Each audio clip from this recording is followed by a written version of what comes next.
Assalamualaikum warahmatullahi wabarakatuh. Selamat pagi anak-anak kelas 3B yang hebat. Gimana kabar kalian hari ini? Alhamdulillah, semoga kalian tetap sehat, tetap semangat, tetap ceria ya. Hari ini kita belajar bersama lagi, belajar bersama dengan Ibu Diana. Semoga kalian bisa belajar dengan baik hari ini. Sebelum kita belajar, kita berdoa dulu menurut agama dan kepercayaannya masing-masing. Berdoa dimulai. Berdoa selesai. Oke anak-anak, hari ini kita belajar tema 2, menyayangi tumbuhan dan hewan. Subtema 4, menyayangi hewan, pembelajaran kelima.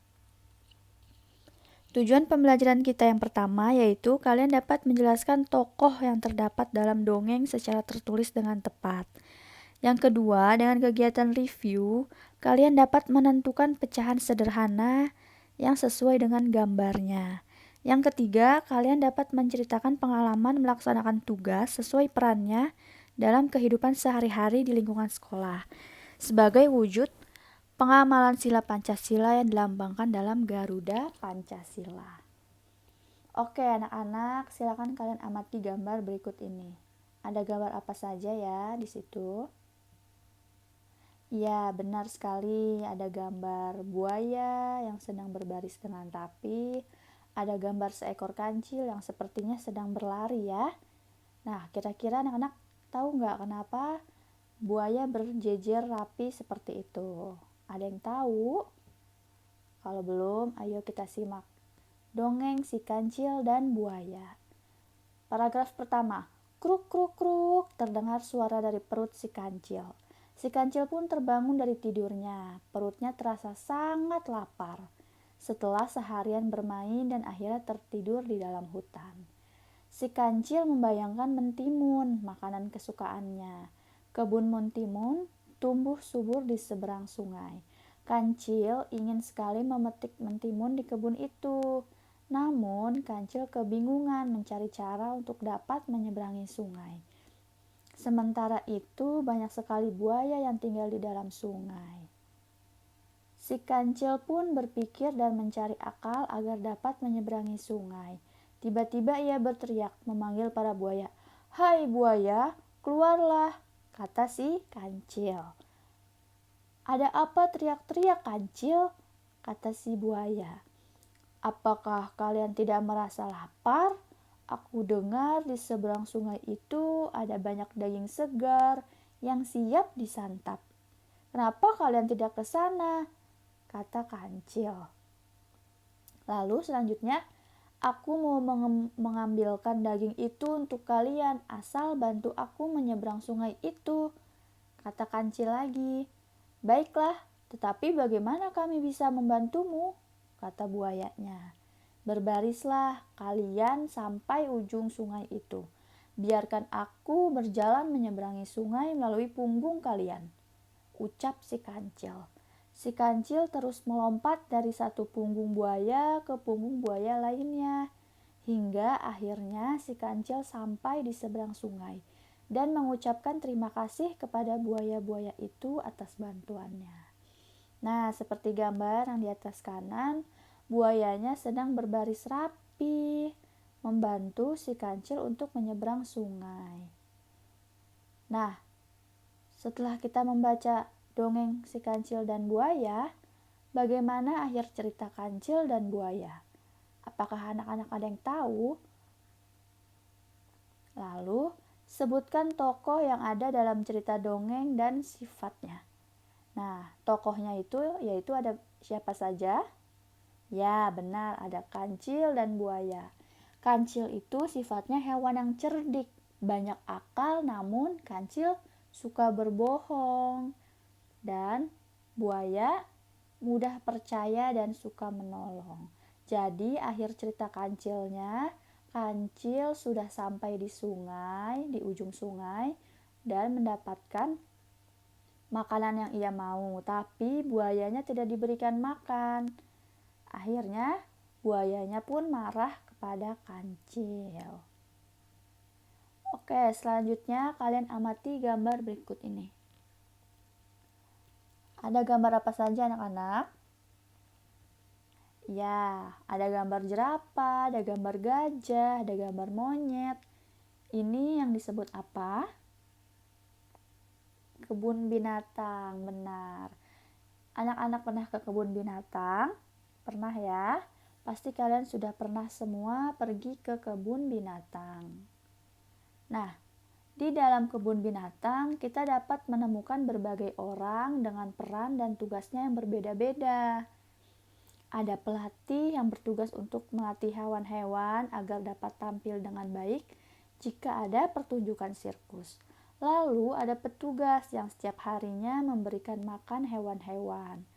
Ada petugas yang membersihkan kandang hewan agar hewannya tetap merasa bersih dan nyaman. Lalu ada juga pegawai yang bertugas untuk menjual tiket di depan gerbang kebun ragunannya ya. Pembagian tugas itu dilakukan untuk mempermudah suatu pekerjaan. Nah, di sini anak-anak, apakah kalian memiliki hewan peliharaan? Ada yang punya, ada yang tidak punya ya. Lalu, kalian bisa ceritakan bagaimana pembagian tugas dalam memelihara hewan di rumahmu. Nanti kalian bisa kerjakan di buku latihan ya. Lalu selanjutnya kita belajar matematika. Nah, anak-anak di sini sudah belajar matematika sebelumnya tentang pecahan. Benar sekali tentang pecahan ya. Nah, yang pecahan itu ada pembilang dan penyebut. Yang atas, yang A itu kita sebut pembilang. Dan yang B itu sebut penyebut. Di sini ada pecahan 1/4. Satunya itu kita sebut apa? Ya, satunya itu kita sebut pembilang. Lalu, 4-nya penyebut. Ada pecahan 2/8. 2-nya kita sebut apa? Benar sekali, kita sebutnya pembilang. Lalu, 8-nya penyebut. 4/12. 4-nya apa? 4-nya pembilang. Benar, 12-nya penyebut. Jadi, mau apapun itu angkanya, berapapun angkanya, yang di atas itu tetap menjadi pembilang. Dan yang di bawah itu tetap menjadi penyebut. Oke, untuk yang pertama, ini gambarnya masih satu bagian utuh. Kenapa utuh? Karena gambarnya tidak terbagi-bagi, tidak terpotong-potong. Masih lengkap, masih utuh, masih penuh. Lalu gambar kedua, nah gambar kedua ini sudah kita bagi menjadi satu bagian dari dua bagian yang sama besar. Maka pecahannya menjadi 1/2. Lalu gambar berikutnya setelah kita bagi 2, kita bagi 4. Jadi 2 bagian dari 4 bagian yang sama besar. Pecahannya 2/4. Lalu setelah kita bagi 4, kita bagi lagi menjadi 8. 4 bagian dari 8 bagian yang sama besar. Jadi pecahannya 4/8. 4-nya itu bagian yang diarsir, 8-nya itu seluruh bagian. Pecahan 1/2, 2/4, 4/8 memang memiliki perbedaan bilangan pembilang dan penyebut. Akan tetapi 1/2 itu senilai dengan 2/4.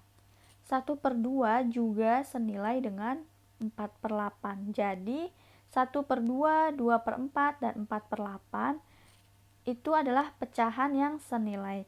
Kenapa disebut pecahan senilai?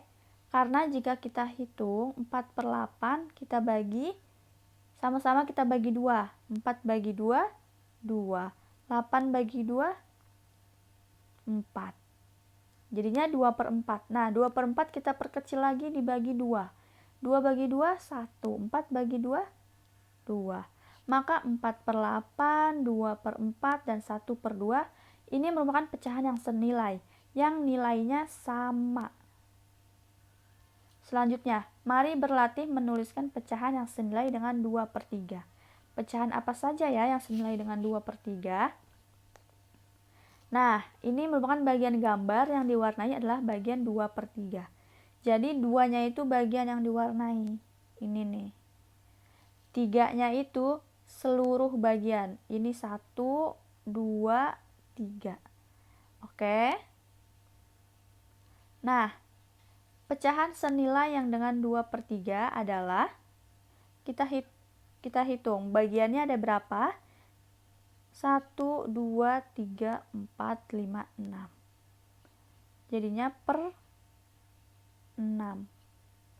Nah, yang akan kita warnai berapa? Karena pembilangnya 2, maka 2-nya ini kita kali 2. Jadi 4. Maka yang kita warnai ada 4. Nih. Nah, sisanya 2 itu nggak usah kita warnai. Jadi, pembilangnya 4 dan penyebutnya 6. Maka 4/6 ini akan senilai dengan 2/3. Kalau 4-nya kita bagi 2 hasilnya 2, 6-nya kita bagi 2 hasilnya 3. Gitu ya. Nah, selanjutnya ini. Pecahan yang senilai juga dengan 2/3. Penyebutnya ada berapa? Ya, ada 12 ya. Lalu berapa pembilangnya yang akan kita arsir? Nah, tadi kan sudah 4. Maka 4-nya ini kita kali 2. Jadi, yang kita arsir yaitu 8. 1, 2, 3, 4, 5, 6, 7, 8. 8/12. Nah, maka 8/12 ini merupakan pecahan yang senilai dengan 4/6 dan 2/3. Oke, selanjutnya petugas sirkus sedang mempersiapkan makanan untuk hewan pemakan daging. Petugas memotong daging menjadi 8 bagian yang sama besar. Jadi dagingnya itu ada 8 ya. Ayo, soal yang pertama. 5 bagian daging diberikan untuk harimau. Bagian daging yang dimakan harimau jika ditulis dalam bilangan pecahan adalah, nah, harimau ini memakan 5 bagian dari 8 bagian utuh yang sama besar. Maka pecahannya jadi berapa? Ya, pintar. Jadi 5/8. 5-nya itu daging yang dimakan oleh harimau, 8 itu kesediaan daging yang akan dimakan. Lalu soal nomor 2, 3 bagian daging diberikan untuk beruang. Bagian daging yang dimakan beruang jika ditulis dalam bilangan pecahan adalah berapa? Pinter, 3/8. 3-nya itu daging yang dimakan oleh beruang, 8-nya itu ketersediaan daging yang akan dimakan. Oke. Nah, alhamdulillah anak-anak, pembelajaran kita hari ini sudah selesai. Tadi kita sudah belajar apa saja? Tadi kita sudah belajar pecahan, kita sudah belajar tentang peran individu, kita sudah belajar tentang dongeng buaya dan kancil. Oke anak-anak, semoga kalian paham materi hari ini. Sebelum kita menutup pembelajarannya, kita berdoa menurut agama dan kepercayaan masing-masing. Berdoa dimulai. Berdoa selesai. Oke, sampai jumpa di pembelajaran berikutnya anak-anak 3B yang hebat. Wassalamualaikum warahmatullahi wabarakatuh.